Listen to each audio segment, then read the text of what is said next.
Hello दोस्तों, कैसे हैं। आशा करता हूं कि आप लोग अच्छे होंगे और मस्त होंगे। आज से आप लोग का ट्रिग्नोमेट्री का क्लास चलेगा, त्रिकोणमिति का। आप लोग अगर मस्त रहिएगा तो क्लास भी आप लोग का मस्त ही रहेगा। चलिए देखते हैं थोड़ा सा बेसिक के रूप में। बेसिक क्या होगा लगातार। उससे पहले क्या होता है कि मान लेते हैं क्या ये A है, ये B है और ये क्या है C है। जब ये वैल्यू हमेशा रहता है तो इसको हम क्या बोलते हैं कि लंब बोलते हैं। ये लगभग अगर ये थीटा का मान है, ये जो होता है ये हमेशा कितना होता है 90 डिग्री होता है। अगर ये 90 डिग्री होगा तो हमेशा त्रिभुज के तीनों कोण का योग जो होता है वो 180 डिग्री होता है। त्रिभुज के तीनों कोण का योग 180। अगर ये थीटा मेरे पास मालूम है तो ये 90 माइनस थीटा करेंगे तो ये वैल्यू हम निकाल सकते हैं। इसलिए इसको कह सकते हैं क्या 90 डिग्री माइनस थीटा। ठीक है, तो 90 डिग्री माइनस थीटा, या हम यहाँ पे कोई संख्या भी ले सकते हैं। नीचे बेस होता है तो बेस हमेशा ये हो गया, तो बेस हमेशा इसका क्या बनता है मेरा आधार होता है। ठीक है, आधार हमेशा बेस के रूप में इंगित कर लेते हैं। उसके बाद हमेशा जो होता है लंब, जहाँ थीटा रहेगा ना तो उसके सामने, अगर इसलिए कि ये थीटा है तो उसका हमेशा लंब ये होगा, मतलब कोई भी थीटा हमेशा आधार के अनुसार ही आश्रित रहता है। ये थीटा हो गया, इसके सामने वाला जो होगा वैल्यू तो वो मेरा क्या कहलाएगा, वो लंब कहलाएगा, लंब कहलाएगा। ठीक है, इसका हम शॉर्ट में वैल्यू देते हैं क्या P। अब इसके सामने वाला वैल्यू जो होगा वो कर्ण हो जाएगा। ठीक है, अब ये कर्ण जो होगा, ये कर्ण इसको बोलेंगे। ठीक है, अब इसका हमेशा रेखा के रूप में ले लेते हैं क्या H। इसको सूचित कर लेते हैं किससे, H से। इसका एक शॉर्ट ट्रिक भी है कि याद रखने के लिए, sine theta, cos theta, tan theta, इसमें सब आता है। देखिएगा क्या आता है, 3 वर्ड आता है। 3 वर्ड मेरा सबसे पहले क्या आता है कि साइन थीटा, उसके बाद आता है कॉस थीटा, उसके बाद आता है टेन थीटा। अगर ये 3 संख्या अगर वर्ड रखते हैं तो इसी का जो विपरीत होता है, इसी का विपरीत हमेशा क्या बनता है, याद रखिएगा, इसका विपरीत कोसेक बनता है, कोसेक थीटा। इसका विपरीत जो बनता है वो हमेशा क्या बनता है, कॉस का सेक थीटा।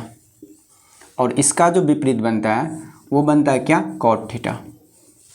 ये तीनों बनता है, मतलब जो साइन थीटा है उसी का विपरीत हो जाएगा कोसेक थीटा, जो कॉस थीटा है उसका विपरीत सेक थीटा, और जो टेन होगा उसका विपरीत कॉट थीटा बन जाएगा। अब इस रूप में जब भी हम लेते हैं तो देखिएगा, अब यहाँ साइन कॉस रूप के में आएगा तो इसका आगे हम क्या बोलते हैं, इसमें एक इसका छोटा फार्मूला होता है। देखिएगा P B बटे आपका हो जाएगा H, फिर H, फिर क्या होगा B। अब देखिएगा PBH, यहाँ कह सकते हैं पंडित बद्री प्रसाद हरी हरी बोल। हम ये भी कि इसको हमेशा याद रख सकते हैं, पंडित बद्री प्रसाद हरी हरी बोल। तो P से हो गया मेरा क्या, P से लंब होता है। ठीक है, और H जो होता है वो क्या होता है, कर्ण होता है। B जो होता है आधार होता है, जिसको हम बेस बोलते हैं। फिर H जो होगा वो कर्ण हो जाएगा, फिर ये होगा क्या आपका लंब होगा, और ये बन जाएगा आपका आधार बन जाएगा। ठीक है, इसी में हम देखिएगा अगर कहते हैं तो ऊपर में साइन थीटा, साइन थीटा। अब साइन थीटा ये वाला भाग जो होता है कॉस थीटा, और ये वाला भाग जो होता है टेन थीटा। ठीक है, और इसको हम बोल देते हैं साइन थीटा। यही हो गया। अगर आपका साइन थीटा पूछेगा तो लंब बटे क्या होता है, कर्ण। साइन थीटा लंब बटे कर्ण, इसलिए P बटे H बोलते हैं। आधार, अब देखिए कॉस थीटा, कॉस थीटा में आधार बटे क्या होता है, कर्ण, यानी कि B बटे H होता है। उसी प्रकार लंब में चलेंगे तो ये हो गया टेन थीटा। टेन थीटा ऊपर वाला लंब, नीचे आधार, यानी P बटे B बन गया, ये बन गया। इसको नीचे में हम लिखते हैं तो साइन का भी जस्ट आपको विपरीत बताएं कोसेक होता है, तो यहाँ लिख सकते हैं कोसेक थीटा। अब कोसेक थीटा इसका हो जाएगा सेक थीटा, इसका जो हो जाएगा कॉट थीटा। अब कोसेक थीटा के बारे में पूछेगा तो ये कर्ण बटे क्या होगा, हमेशा लंब होगा। सेक थीटा पूछेगा तो आधार बटे, यानी कर्ण बटे आधार हो जाएगा। कॉट पूछेगा तो ये आधार बटे लंब हो जाएगा। तो ये हम कह सकते हैं इसका शॉर्ट के रूप में लंब आधार कर्ण के रूप में हम निकाल सकते हैं। उसके बाद देखिए इसका थोड़ा सा पाइथागोरस प्रमेय में ट्रिपल ए भी होता है, पाइथागोरस प्रमेय में। ठीक है, तो देखते हैं पाइथागोरस प्रमेय इसका क्या होता है।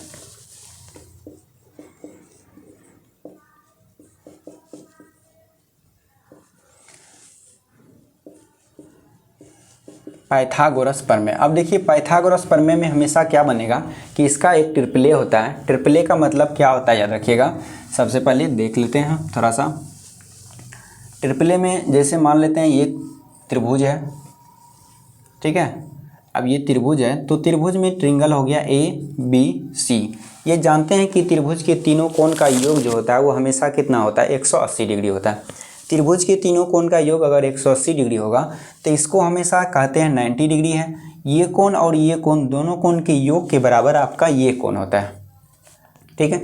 अब इसमें ट्रिपल ए के अनुसार देखिएगा, कभी कभी ये कोण आपको थीटा रहेगा या तो कभी ये कोण आपको थीटा रहेगा।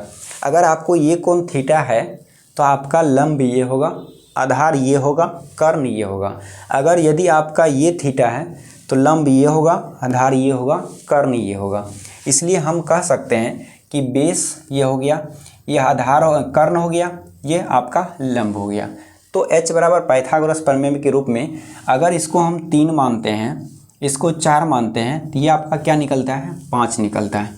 देखिए ये आपका 3, ये 4 और तो ये क्या हो गया आपका 5 हो गया, क्योंकि ये आपका ये थीटा है, ये थीटा नहीं है। इसको हम थीटा लेके नहीं चलें, थीटा ये लिए। ये 3, ये 4 और ये 5। अब ये 3, 4, 5 हमेशा किस रूप में आता है याद रखिएगा। अगर कोई पूछ देगा कर्ण बराबर, ठीक है, तो कर्ण बराबर फार्मूला होता है √100, ठीक है, लंब का स्क्वायर प्लस आधार का स्क्वायर, ठीक है। इसलिए हम H बराबर लिखते हैं √100 P का स्क्वायर प्लस B का स्क्वायर। इस रूप में हम इसको लिखते हैं। उसी प्रकार आपका आ जाएगा H का यानी कि कर्ण स्क्वायर बराबर हो गया। कभी लंब पूछ देगा, लंब बराबर क्या होता है, तो लंब बराबर कह सकते हैं आप यानी कर्ण का स्क्वायर माइनस आधार का स्क्वायर, ठीक है। इसलिए लंब को हम P से बोलते हैं तो डायरेक्ट हो जाएगा क्या, H का स्क्वायर माइनस हो जाएगा B का स्क्वायर। ये सब हमेशा फार्मूला दिमाग में कुछ ना कुछ याद रखना है। उसके बाद देखते हैं B बराबर यानी कि आधार बराबर, आधार बराबर √100 हो जाता है मेरा क्या कि कर्ण स्क्वायर माइनस लंब स्क्वायर, ठीक है, ये बन गया। आधार को B सूचित करते हैं तो √100 हो जाएगा H का स्क्वायर, अब माइनस हो जाएगा P का स्क्वायर।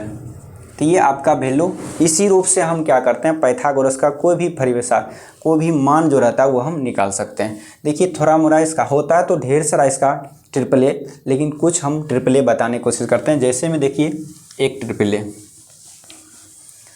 जैसे आपका 3 है, उसके बाद आपका 4 है, तो उसके बाद कितना आएगा 5, क्योंकि इसका स्क्वायर ये दोनों के वर्गों का योग ये तीसरी संख्या के वर्ग के बराबर होता है। अब देखिए कैसे, इसका वर्ग करेंगे 3 तिया 9, इसका वर्ग करेंगे 4 चौके 16, ये दोनों जोड़ देंगे तो कितना होगा 25।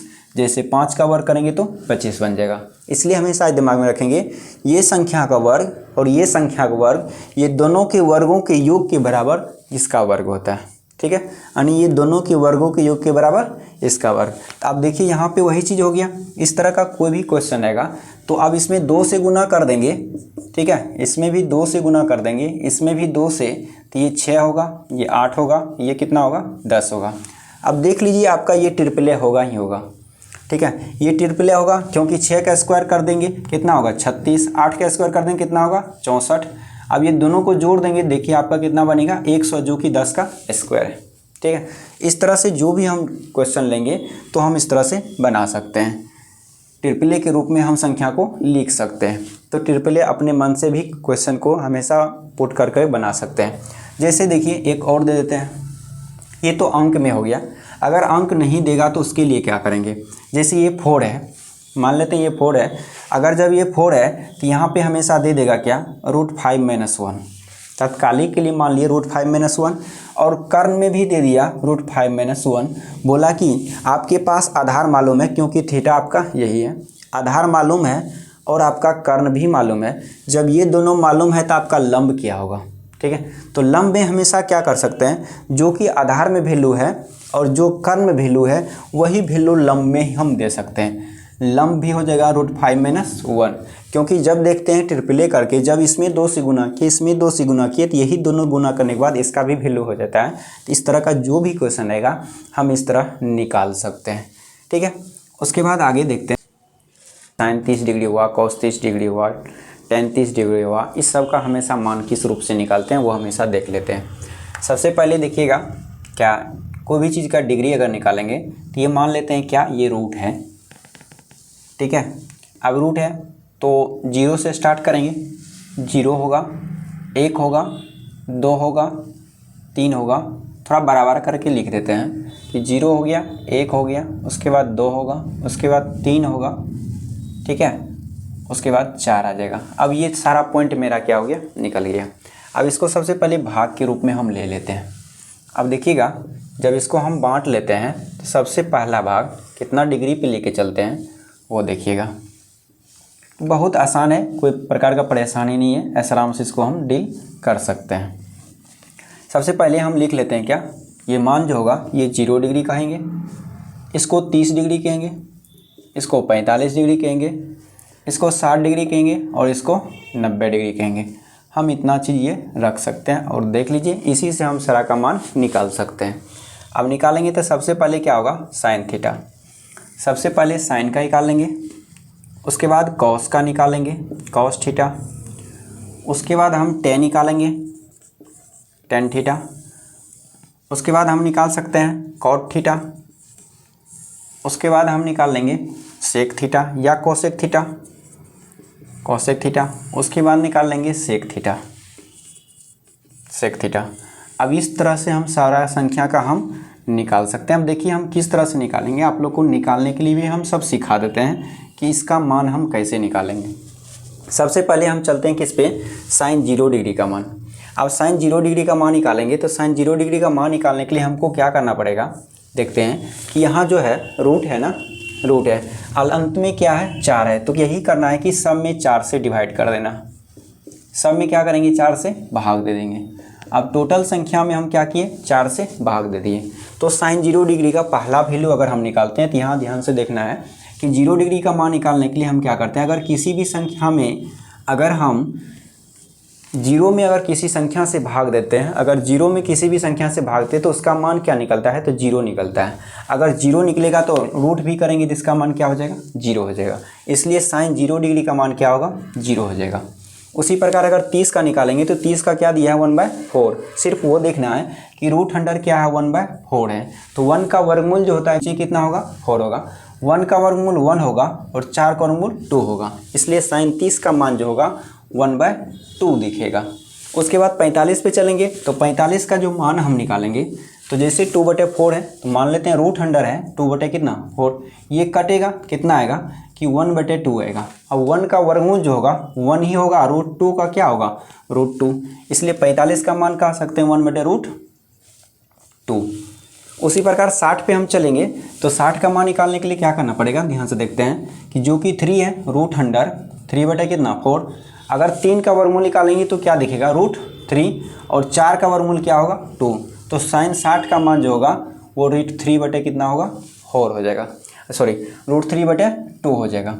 उसके बाद 90 पे चलेंगे तो 90 का जो मान हो जाएगा मेरा क्या होगा, 4/4, रूट अंडर तो ये कट गया ना, तो 1 का वर्गमूल क्या होगा, 1 हो जाएगा। अब ये हम साइन का मान निकाल लिए तो इसको ही को हम अगर पलट देंगे तो किसका मान निकल जाएगा, कॉस का निकल जाएगा। तो कॉस 0 डिग्री का 1 होगा, कॉस 30 डिग्री का मान √3/2 होगा, 45 का मान 1/√2 होगा, ठीक है, और 60 का मान 1/2 होगा और 90 का मान क्या होगा, 0 हो जाएगा। अब चलते हम किस पे, टेन पे। देखिएगा ध्यान से, अभी जस्ट इससे पहले हम एक फार्मूला बताए थे, क्या टेन थीटा का जो फार्मूला होता है, टेन थीटा बराबर वो होता है साइन थीटा बटे कॉस थीटा। यानी साइन में अगर हम कॉस से भाग देंगे तो क्या प्राप्त होगा, टेन प्राप्त होगा। साइन में कॉस से भाग देंगे तो क्या होगा, 10 होगा। अब देखिए साइन में कॉस से भाग यानी 1 में यानी 0 में 1 से भाग देंगे, किसमें, 0 में 1 से। अगर 0 में 1 से भाग देंगे तो मान क्या निकलेगा, 0 निकलेगा, ठीक है। अब 1/2 में √3/2 से भाग देंगे, जैसे कि 1/2 है, इसमें भाग देंगे किससे, √3/2 से। तो 1/2 अगुना कितना, 2/√3, 2 खत्म हो जाएगा, कितना आएगा 1/√3। तो ये बन जाएगा 1/√3 बन जाएगा, ठीक है। उसी प्रकार इसमें करेंगे, इसका मान देखिए 1/√2 भागा होगा 1/√2, तो कट जाएगा, टोटल कितना हो जाएगा, 1 बन जाएगा। उसी प्रकार इसमें चलेंगे तो ये बन जाएगा मेरा कितना, √3/2 और फिर इसका बटे 1/2, 2 खत्म, तो ये क्या बन जाएगा, √3 बन जाएगा। अब 1 में किसी भी संख्या, अगर कोई भी संख्या में अगर 0 से भाग देते हैं तो वो इन्फिनेटिव होता है। अगर संख्या में 0 से भाग देंगे तो इन्फिनेटिव होगा, अगर 0 में संख्या से भाग देंगे तो 0 होगा। इसलिए 1 में 0 से भाग देंगे तो क्या होगा, इन्फिनेटिव या तो अपरिभाषित। उसी प्रकार आप चलते हैं किसमें, कॉट में। अब कॉट में चलेंगे तो यही 10 का उल्टा कर देंगे तो हम कॉट ले लेंगे, तो ये बन जाएगा क्या मेरा, अपरिभाषित। उसके बाद ये बन जाएगा क्या, √3, ये बन जाएगा 1, ये 1/√3 होगा, और ये बन जाएगा क्या, 0 बन जाएगा। उसी प्रकार आप कॉस में चलेंगे तो कॉस का मान जो होता है, अभी जस्ट बताएं, कॉस का मान निकालिए या कोसेक का मान, यानी कॉस तो मेरा निकल चुका है, सेक का मान निकालेंगे या तो कोसेक का, यानी सेक कोसेक दोनों में से किसी एक का मान हम निकाल सकते हैं। तो देखिए हम किसका मान निकालते हैं, कोसेक का। तो कोसेक का मान निकालने के लिए क्या होता है कि 1/sin थीटा होता है। अगर हमेशा फार्मूला भी दिमाग में रखेंगे तो आराम से निकलेगा, यानी कि कोसेक थीटा बराबर क्या होता है, 1/sin थीटा। अगर कोसेक का मान निकालेंगे तो 1 में साइन से भाग देंगे, वही निकल जाएगा मेरा वैल्यू। अब देखिए ऊपर 1 होगा और साइन का मेरा मान क्या है, 0 है ना, साइन 0, तो साइन 0 का मान क्या होगा, 0। अब भाग देंगे तो क्या होगा, अपरिभाषित, ठीक है, जिसको बोलते हैं क्या, इन्फिनेटिव। उसी प्रकार आप चल जाएंगे क्या, 1/2, यानी 1/2 में 1/2 से भाग देंगे तो 2 ऊपर चल जाएगा, तो ये बन जाएगा कितना, 2। अब 1/√2 भाग देंगे तो ये ऊपर चल जाएगा, तो ये बन जाएगा कितना, √2 बन जाएगा, ठीक है। अब यहाँ पे चलेंगे 1/√3 अब बटे 2, 2 ऊपर चल जाएगा, तो ये हो जाएगा कितना मेरा 2/√3, 2/√3 बन जाएगा। अब 1 में 1 से भाग देंगे तो क्या बनेगा, 1 ही होगा। अब लास्ट वाला मेरा क्या बच गया, सेक थीटा। सेक थीटा अगर बच गया तो हमेशा सेक देखिए कॉस का उल्टा भी कर सकते हैं, यानी 1 में कॉस से भाग दे देंगे तो वो वैल्यू मेरा निकल जाएगा किसका, सेक का। तो या तो हम इसको पलट सकते हैं, इसी को पलट देंगे तो ये 1 होगा, ये 2/√3 होगा, ये √2 होगा, ये 2 होगा, ये इन्फिनेटिव होगा। तो ये हम मान इसका निकाल लिए। अब आगे हम देखते हैं पार्ट 2 में हमेशा जितना भी सवाल होगा ना, टोटल सवाल को हम कोशिश करेंगे डील करने के लिए।